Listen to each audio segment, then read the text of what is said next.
जनवरी तो बहुजन विभूतियों का जन्मदिन, माता सावित्रीबाई फुले और जयपाल सिंह मुंडा। जयपाल सिंह मुंडा के नेतृत्व में भारतीय हॉकी टीम ने ओलंपिक जीता। लेकिन ये सो कॉल्ड जो डोमेन है, elite media, elite upper caste academic domain, उसमें चर्चा नहीं होती।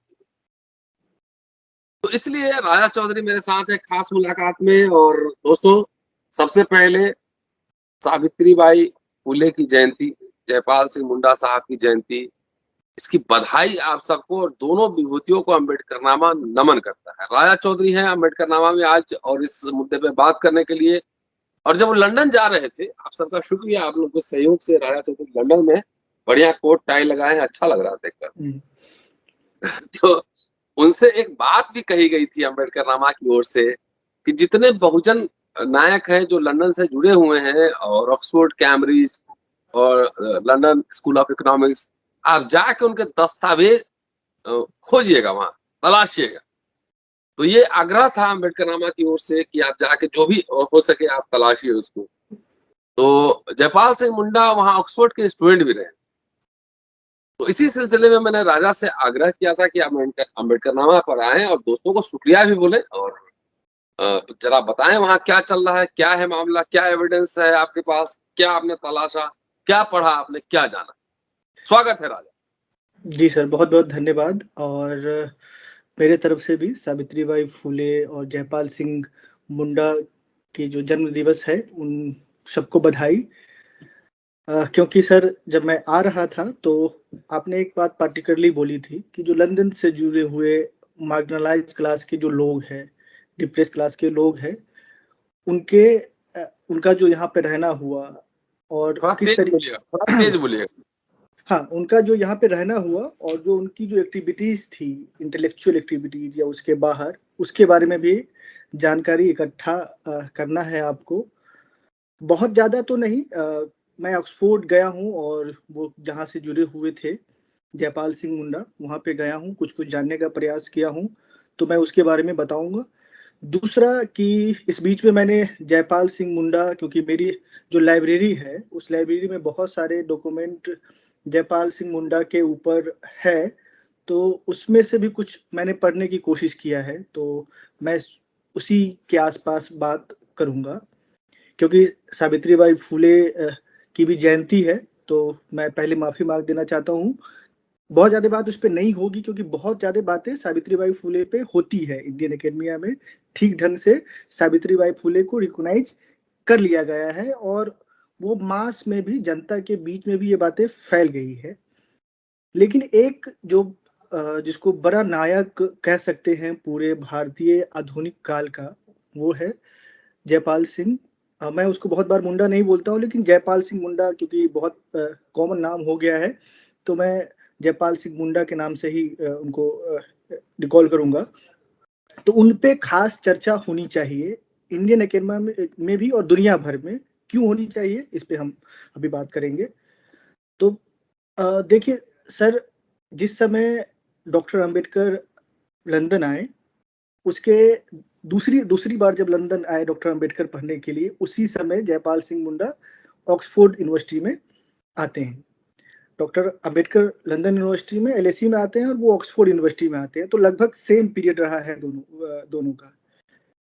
डॉक्टर अंबेडकर का और जयपाल सिंह मुंडा का दोनों का सब्जेक्ट एक ही है। दोनों ज्यादातर इकोनॉमिक्स ही पढ़े हैं, ग्रेजुएशन भी इन्होंने इकोनॉमिक्स में किया है और मास्टर भी इकोनॉमिक्स में किया है।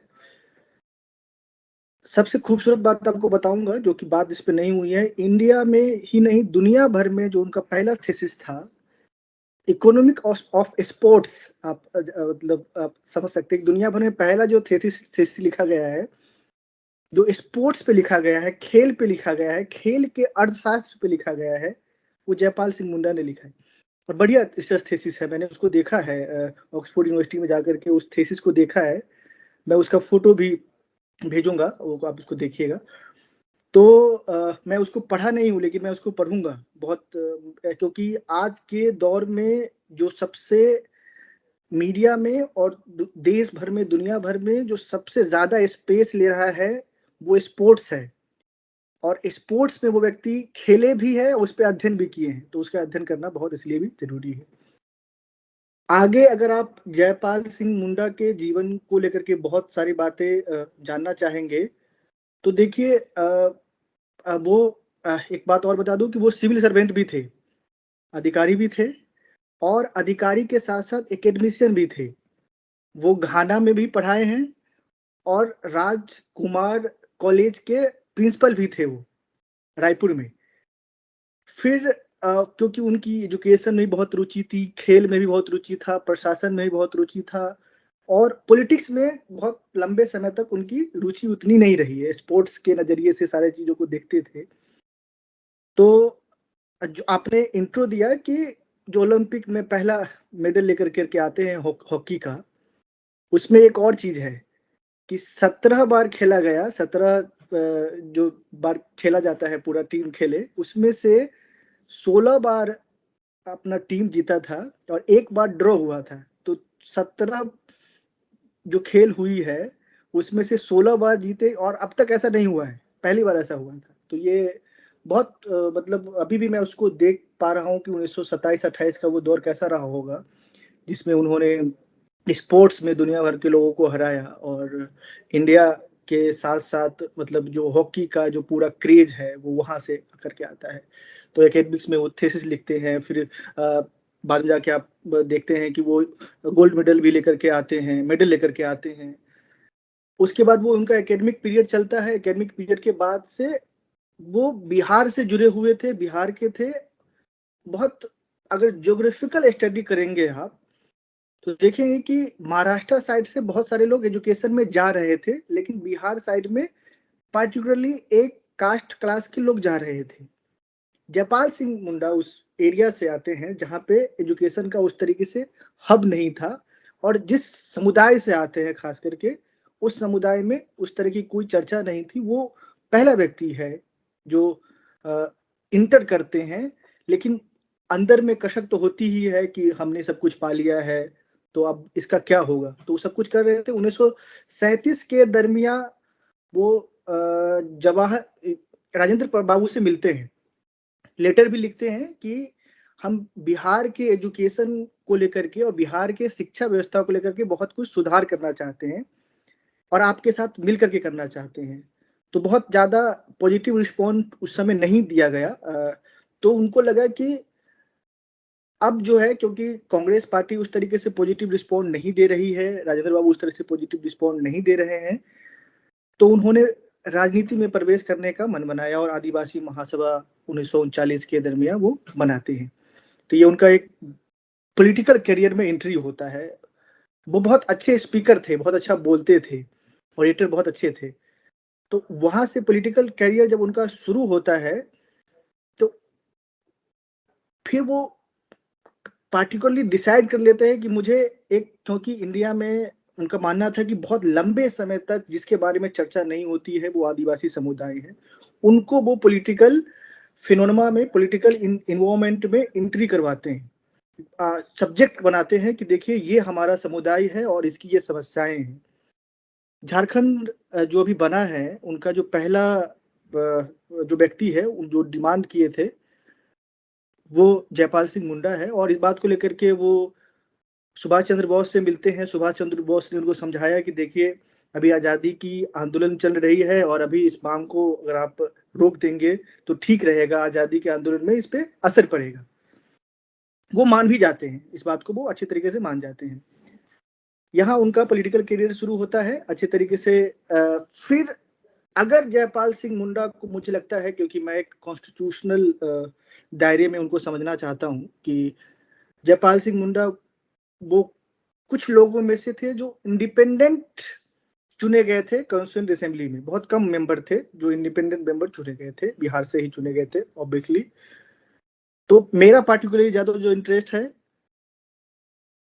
जो संविधान सभा में उनका क्या महत्व है और संविधान सभा में उन्होंने क्या बोला, तो मैं उस पर ज्यादा चर्चा करूंगा। देखिए, भारतीय संविधान सभा की सबसे खूबसूरत बात है, उसमें से 2-3 व्यक्ति थे, इतने डिसिप्लिन थे अपने समाज को लेकर के, अपने राइट को लेकर के, कि सब डरते थे। एक डॉक्टर अंबेडकर क्या बोलेंगे, इसके बाद सुनने के लिए लोग मतलब सब कुछ छोड़ करके चुपचाप उनको देखते थे। दूसरे जो व्यक्ति थे वो जयपाल सिंह मुंडा थे। जब वो संविधान सभा में बोलते थे, क्योंकि डॉक्टर अंबेडकर के पास एक लैंग्वेज था, एक एकेडमी अलग तरीके से उन्होंने पॉलिश किया था सारा कुछ। जयपाल सिंह मुंडा बहुत खरी बोले वाली व्यक्ति थे, मतलब जिनको जो मन में आया और अपने तरीके से जो उनको इंटरप्रेट करना है वो इंटरप्रेट करते थे। इस कारण से लोग और उनसे डरते थे। तो जो 19 दिसंबर 1946 का उनका पहला भाषण तब हुआ था जब डॉक्टर राजेंद्र प्रसाद को चेयरपर्सन चुना गया, उनको बधाई देने के लिए बुलाया गया कि देखिए आप बधाई दीजिए, डॉक्टर राजेंद्र प्रसाद चेयरपर्सन चुने गए हैं कॉन्स्टिट्यूएंट असेंबली के। तो उस पहले भाषण में ही वो बहुत ज्यादा बधाई नहीं देते हैं, क्योंकि उनका पुराना थोड़ा सा ये था, तो बधाई नहीं देते हैं और वो अपनी समस्याओं को बताते हैं कि अभी 200 साल से आदिवासी समुदाय जो है वो 200 साल से आजाद नहीं हुआ है। उनकी इतिहास, ये जो कोलोनियल पीरियड की आजादी की जो बात कर रहे हैं वो नहीं है, वो 2000 साल का इतिहास है। पहले स्पीच में ही बोलते हैं। दूसरी बात वो बोलते हैं कि जो इंडिजीनियस पीपुल का जो कंसेप्ट है जिसको पॉलिटिसाइज किया गया है, वो जयपाल सिंह मुंडा ने किया। कॉन्स्टिट्यूएंट असेंबली में बोला कि मैं मूल निवासी हूँ इंडिया का, जिसको ओरिजिनल पीपुल बोलते हैं हम लोग, उसको एकेडमिया के लैंग्वेज में ओरिजिनल पीपुल बोलते हैं।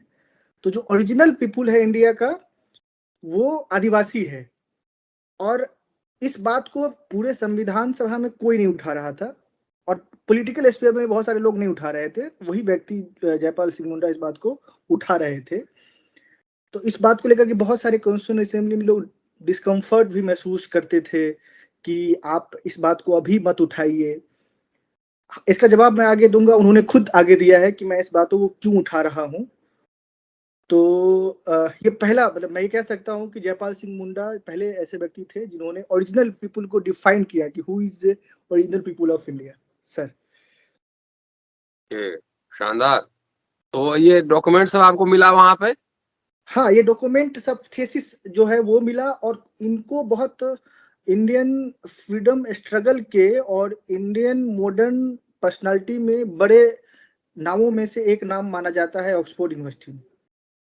Okay okay. जी जी। भारत में लोग कम जानते हैं, ऑक्सफोर्ड में ज्यादा जानते हैं। हाँ, इसको नहीं, आपने क्योंकि इस बात को उठाया है और इस बात को लेकर के अम्बेडकरनामा बहुत सजग है। कल भी मैंने आपका जो स्पीच सुना उस बात में आपने बोला है कि इंडियन लोगों का जो खास करके मार्जिनलाइज कम्युनिटी है उसका इतिहास कौन बताएगा। आपने बोला कि आपके पास तो नालंदा यूनिवर्सिटी भी आपका नहीं रहा, और न ही कोई इस तरह से यूनिवर्सिटी है कि जो आपके चीजों को बता सके। तो ये तो सर आप धन्यवाद के पात्र है, क्योंकि कल के स्पीच से मैं बहुत खुश भी हूँ, जिसमें आपने जिक्र किया कि अम्बेडकरनामा एक यूनिवर्सिटी बन रहा है जिसमें इन लोगों का अध्ययन करेगा जिनको जगह नहीं मिला है आज। और वर्चुअल यूनिवर्सिटी का आपने पूरा कंसेप्ट बताया, वो काफी लोगों को इस बारे में सोचना चाहिए कि आपके इतिहास को, आपके दर्शन को, आपके ज्ञान को कौन संरक्षण करेगा। तो मुझे लगता है कि देर ही सही, लेकिन सूरज के रोशनी को कोई रोक नहीं सकता है। वैसे ही जो इतिहास में गीत गाए गए हैं और जो अच्छे गीत गाए गए हैं उसको सुनाया जाएगा, और सर उसमें आप अच्छा प्रयास कर रहे हैं सर। चलिए, शुक्रिया। कोशिश है, मैं तो एक आम आदमी हूँ, आम आदमी जितना कर सकता है उतना कोशिश करता हूँ। मेरी दिलचस्पी ये जानने में है कि क्या जयपाल सिंह मुंडा और अंबेडकर की मुलाकात कभी हुई थी? ज्यादातर जो उनकी मुलाकात हुई है वो कॉन्स्टिट्यूएंट असेंबली में हुई है, ज्यादातर अच्छा, मुलाकात। लंदन में नहीं हुई है? लंदन में नहीं हुई है, लंदन में मुलाकात उनकी अच्छा। नहीं हुई है। क्योंकि एक बात, मतलब सबसे इसलिए बता रहा हूँ, मेरे पास जो जानकारी है उसमें से हम बता सकते हैं कि नहीं हुई है। डॉक्टर अंबेडकर लंदन में बहुत इंट्रोवर्ट थे, वो बहुत, उनका डिफाइंड रूटीन था कि वो आएंगे और फिर वो अपने पढ़ाई में लग जाएंगे, बहुत कम पॉलिटिकल एक्टिविटी में पढ़ाई के दिनों में इन्वॉल्व हुआ करते थे। और राइट। दूसरा, हाँ दूसरा, जो जयपाल सिंह मुंडा है वो अपना पढ़ने लिखने के बचा हुआ समय वो स्पोर्ट्स में दिया करते थे, अपना स्पोर्ट्स का पूरा कार्यक्रम देखते थे, क्योंकि ये मेंबर भी थे, क्या कहते हैं, हॉकी टीम, यहाँ भी ऑक्सफोर्ड यूनिवर्सिटी के मेंबर भी थे, और यहाँ की जो डिबेटिंग सोसाइटी है उसके प्रेसिडेंट भी थे जयपाल अच्छा। सिंह मुंडा। हाँ, जयपाल सिंह मुंडा इनके यहाँ के प्रेसिडेंट भी थे। तो उस समय मुलाकात नहीं हुई, लेकिन संविधान सभा में दोनों की बातें भी हुई है, आपस में डिस्कशन भी हुआ है, और एक दूसरे को एक्नॉलेज भी करते थे काउंसिल असेंबली में। वो डॉक्यूमेंट सब मिला कुछ? हाँ, जैसे एक आपको इंसिडेंट बताना चाहूंगा, जैसे बहुत सारे लोग इंडिया में और एकेडमिया में कि जयपाल सिंह मुंडा के बीच में, डॉक्टर अंबेडकर के बीच में बहुत विभेद था, तो इसका कोई ये सब बहस की बहस है, इसका कोई प्रमाण नहीं है। हाँ, एक चीज मैं बताऊंगा कि एक बार जब कॉन्स्टिट्यूशन असेंबली में फंडामेंटल कमिटी बनी, फंडामेंटल राइट पे कमिटी बनी, तो उसमें डॉक्टर अंबेडकर का नाम नहीं लिया गया। ये बात तब की है जब डॉक्टर अंबेडकर चेयरपर्सन नहीं थे ड्राफ्टिंग कमेटी की। उससे पहले जब कमेटी बनी जिसके हेड ऑन कर रहे थे पटेल साहब, सरदार वल्लभ भाई पटेल, तो उसमें वो खड़ा होते हैं और बोलते हैं कि देखिए ये नाइंसाफी है। नाइंसाफी ये है कि इसमें आप डॉक्टर अंबेडकर का नाम नहीं इंक्लूड कर रहे हैं। डॉक्टर अंबेडकर और अल्लादी कृष्ण अय्यर और doctor Jayakar he is also good friend of doctor Ambedkar, इन तीनों व्यक्ति के जो ज्यूरिस्ट है, जो कॉन्स्टिट्यूशनलिस्ट है, उनका नाम इंक्लूड कीजिए। तो कई बार ऐसा हुआ जो बार बार बोलते थे कि डॉक्टर अंबेडकर को इंक्लूड कीजिए, क्योंकि उनके मेरिट का इस्तेमाल कीजिए, वो संविधान सभा के लिए अच्छा होगा। कुछ बात को लेकर के, और होना भी चाहिए, कुछ बात को लेकर के डिफरेंसेस है, क्योंकि डॉक्टर अंबेडकर कॉन्स्टिट्यूंट असेंबली में आप देखेंगे कि डॉक्टर अंबेडकर सिर्फ और सिर्फ किसी पार्टिकुलर क्लास के और कास्ट के राइट के लिए नहीं थे, वो ओवरऑल इंडिया का कॉन्स्टिट्यूशन लिख रहे थे। तो वो ध्यान रखते थे कि सबके बातों को इंक्लूड किया जाए, लेकिन जयपाल सिंह मुंडा अपने चीजों को लेकर के अडिग थे कि मैं इस कॉन्स्टिट्यूएंट असेंबली में हूँ और ये पार्टिकुलर कम्युनिटी को रिप्रेजेंट कर रहा हूँ, इनके समस्याओं को लेकर के हम चर्चा करेंगे। तो उन दोनों में उस बातों पे चर्चा होती थी, बहुत गंभीर चर्चा भी हुई है कई विषय पे, जिसमें से एक ओरिजिनल पीपुल ऑफ इंडिया पे भी हुई है। डॉक्टर अंबेडकर का वो अलग टेक था और जयपाल सिंह मुंडा का अलग टेक था उस पे। वो मटेरियल दीजिए, उसपे अम्बेडकर नामा पे आप या तो आप वीडियो बना के डाल दीजिए अम्बेडकर नामा पे। ठीक है, मैं उस पर करूंगा। उस पर बहुत, क्योंकि सर एकेडमिक काम है तो उसमें बहुत सच ईमानदारी से बहुत सारी चीजों कौन कहाँ पे है वो मैं इकट्ठा करके अच्छे तरीके से फिर मैं उस पर वीडियो बनाऊंगा और आपको भी सर दूंगा जी। आपने कल का वीडियो देखा, खैरसावा हत्याकांड 1 जनवरी? हाँ देखा, ये यही चीज मतलब जब, क्योंकि इतिहास को जिस नजरिए से देखना चाहिए, क्योंकि आप हमेशा एक बात और कहते हैं कि इतिहासकार जो होता है आधी लॉयर होते हैं, तो आप ये भी कह सकते हैं जो लॉयर होता है वो भी थोड़ा बड़ा इतिहासकार तो होता ही है। ठीक है, बिना इतिहास का कुछ नहीं होता है। नहीं हो सकता है। तो बहुत अच्छा मुहिम इंडिया में चल रहा है, और उसको अम्बेडकरनामा लीड कर रहा है, जिसमें जिस इतिहास को छुपाया गया है, और ये किसी के खिलाफ में नहीं है, ये सच्चाई के पक्ष में है, सच्चाई के पक्ष में है और इतिहास के पक्ष में है। जो इतिहास, ये कार का जो इतिहास की फिलोसफी है, मैं उसको कोट करते यही कहूंगा कि इतिहास में जो घटनाएं घटी है उसको बताइए, आप छुपाइएगा, कोई ना कोई व्यक्ति आएगा उसको निकाल करके लेकर चले आएगा। तो जैसे आपने हाँ, जैसे आपने काशी प्रसाद जायसवाल को पूरा एक निकाल करके लेकर के चले आए। डॉक्टर अंबेडकर को कांसीराम ने पॉलिटिसाइज किया हिंदी बेल्ट में। फिर जो भी व्यक्ति अभी पूरे जो भीमा कोरेगांव हुआ उस पे रिलेवेंस में आपने पूरा जो बनाया है, ये चीजें आएगी, आज नहीं तो कल आएगी, और ये किसी के खिलाफ नहीं आएगी, ये इंडिया के पक्ष में है, भारत के राजनीति के पक्ष में है, कि जो इतिहास है उसको सही से बताया जाए, जिससे इंडिया अपने व्यक्ति जो उनके लिए काम किया है, व्यक्ति उसको जाने, हर समाज के लोग उसको समझे कि ये लोग ये कर रहे थे, इन लोगों का ये योगदान है। किसी को योगदान को आप छुपाइएगा तो फिर वो तो अब के दौर में संभव नहीं है, क्योंकि चीजें डिजिटलाइज हो रही है, लोग अवेयर हो रहे हैं, और इतिहास में प्रक्षिप्तीकरण नहीं चलेगा। प्रक्षिप्तीकरण, मिस इंटरप्रिटेशन अपने हिसाब से नहीं चलेगा। जो ट्रुथ है वो रिवील होगा ही, और कर रहे हैं अपने अपने तरीके से, तो लोग इस पे काम कर ही रहे हैं, और मुझे लगता है कि जयपाल सिंह मुंडा आने वाले दिनों में भारत में डॉक्टर अंबेडकर, जयपाल सिंह मुंडा 2 ऐसे पर्सनालिटी है जिसके ऊपर अगले 50 साल में राजनीति इर्द-गिर्द घूमेगी। क्योंकि आदिवासी समुदाय जो है अभी, वो पॉलिटिसाइज़ नहीं किए हैं, जयपाल सिंह मुंडा को लेकर के नहीं आए हैं। शेड्यूल कास्ट ने हाँ। हाँ, शेड्यूल कास्ट ने डॉक्टर अंबेडकर को लेकर के, और शेड्यूल कास्ट के साथ-साथ और व्यक्तित्व ने भी डॉक्टर अंबेडकर को मेन स्ट्रीम मीडिया में लेकर के चले आए हैं, मेन स्ट्रीम पॉलिटिक्स में लेकर चले आए हैं, मेन स्ट्रीम एकेडेमिया को लेकर चले आए हैं।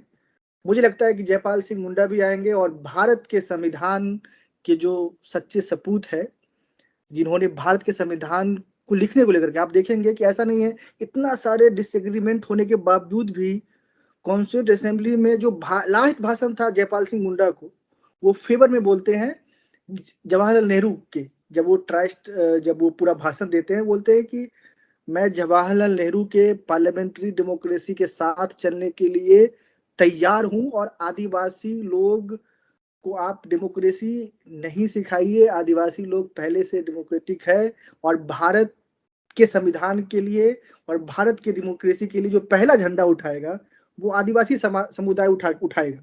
और ये है भी, मतलब ये अभी भी आप देखेंगे कि उनका प्रेम जो है कॉन्स्टिट्यूशन को लेकर के, वो बहुत मतलब जगजाहिर है। उन्होंने जो अभी के समय में भी अगर कॉन्स्टिट्यूशन ऑफ इंडिया पे जिनका ट्रस्ट है, मेजरली ट्रस्ट है, वो इसमें जयपाल सिंह मुंडा का भी बड़ा योगदान है और डॉक्टर अंबेडकर का योगदान तो है ही। जो मार्जिनलाइज्ड पीपुल ट्रस्ट कर रहे हैं कॉन्स्टिट्यूशन ऑफ इंडिया पे, इसमें 2 पर्सनालिटी का बहुत बड़ा योगदान है। कभी-कभी मैं टेक्निकल शब्दों में एक बात बोलता हूँ कि जो guardian of constitution of India is not supreme court, it's schedule caste of India. जो शेड्यूल कास्ट ऑफ इंडिया, क्योंकि आदिवासी समुदाय को और रजिस्ट करना है, इस बात को लेकर के उसको पॉलिटिसाइज करना है, अवेयरनेस है, जिसमें जो ईमानदारी से जिनको लगता है कि उनकी मुक्ति संविधान से ही है, वो शेड्यूल कास्ट ऑफ इंडिया है और वही गार्जियन है। अगर संविधान को खत्म करने की, जलाने की या संविधान को बर्बाद करने की अगर बात होगी तो सुप्रीम कोर्ट हो सके चुप हो जाए, लेकिन शेड्यूल कास्ट ऑफ इंडिया चुप नहीं बैठता है। ऐसा अब तक के इतिहास कह रहा है और हो भी रहा है। अभी आप देखेंगे संविधान को बचाने को लेकर जो सबसे मुखर तरीके से जो समुदाय आगे आए वो है, और फिर जैसे ही जयपाल सिंह मुंडा आगे आएंगे, उनकी राजनीति मैस्ट्री में आएगी, तो स्तंभ से स्तंभ मिला करके आदिवासी समुदाय भी उसी।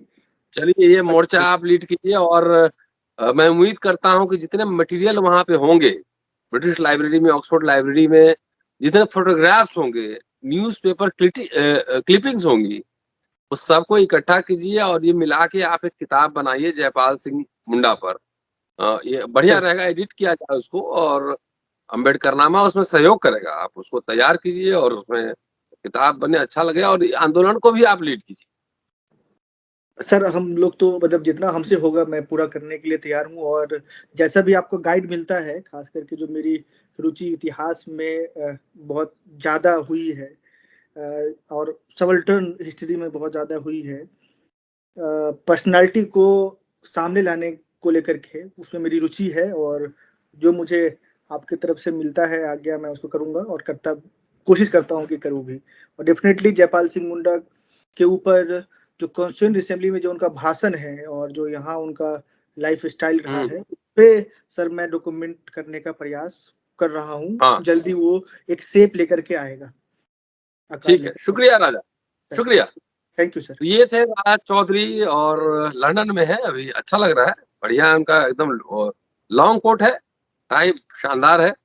पूरा वीडियो सुनिए और शेयर करें, घर घर में पहुंचाइए कि मैं चाहता हूं कि ऐसे कम से कम अपने जीते जी 100 कम से कम राज चौधरी लंदन में तो रहें ही, कम से कम जाएं, पढ़ें, लिखें, अच्छा काम करें, समाज को पे बैक करें। तो ऐसे 100 बच्चे तो मैं अपने जीते जी भेजना चाहता हूँ और अच्छा लगेगा कि सब काम करेंगे और मैं कार्यकर्ता की तरह मैं उनका इंटरव्यू करूंगा और अच्छा लगेगा मुझे। शुक्रिया। Keep watching and sharing Ambedkarnama और राजा चौधरी की इन अल्फाजों को, इन शब्दों को आप घर घर पहुंचाइए, आप बच्चों को बताइए कि लंदन में जाके भी एक आम आदमी पढ़ सकता है, बढ़िया स्टाइल में रह सकता है, ढंग के आदमी हो, हायर स्टडीज में इंटरेस्टेड हो, तो अम्बेडकर नामा उनके लिए खड़ा रहेगा, उनकी मदद करेगा। शुक्रिया। Keep watching and sharing Ambedkar नामा। फिर मुलाकात होती है आपसे अगले एपिसोड। शुक्रिया। जय हिंद।